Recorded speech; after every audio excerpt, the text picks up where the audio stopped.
إخواني أخواتي، السلام عليكم. كما شاهد الجميع، يوم الأحد الماضي الذي كان يوافق 23 من ماي 2023 شهدت ملاعب المملكة العربية السعودية لقطة غريبة من الدولي البرتغالي كريستيانو رونالدو جعلت الكثير من الناس على المستوى العالمي وخاصة المسلمين يقولون بأن كريستيانو رونالدو دخل الإسلام، وذهب بعضهم إلى أنه ينوي دخول الإسلام أو إنه يخفي إسلامه. وتتمثل هذه اللقطة التي قام بها كريستيانو رونالدو في سجوده مباشرة بعد تسجيل هدفا رائعا في المباراة التي جمعت النصر السعودي ضد نادي الفيصلي من دوري كأس الأمير محمد بن سلمان للمحترفين في السعودية. هذه اللقطة كما قلت أثارت وما زالت تثير إلى اليوم الكثير من القيل والقال، حيث أثارت إعجاب الملايين حول العالم وتم تداولها بكثرة على وسائل التواصل الاجتماعي، ولاقت في الغالب ردود فعل إيجابية من قبل الجماهير السعودية والإسلامية بصفة عامة، لأنهم رأوا في سجود كريستيانو رونالدو شكرا لله بعد تسجيله للهدف في السعودية احتراما للدين الإسلامي وللمسلمين، وبالتالي أعجبوا بتصرف كريستيانو رونالدو واحترامه للدين الإسلامي،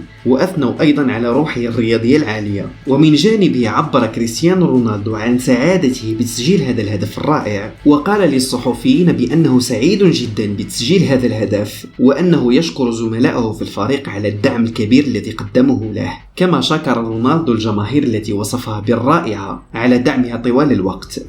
أما بخصوص السجود فقد قال عنه كريستيانو رونالدو بأنه تعبير عن احترام للدين الإسلامي وللثقافة السعودية، وأنه سعيد جدا للقيام بذلك. وأشارت بعض الصفحات على مواقع التواصل الاجتماعي إلى أن أحد الصحفيين سأل كريستيانو رونالدو بعد نهاية المباراة قائلا: لماذا سجدت بعد الهدف وأنت لست مسلما؟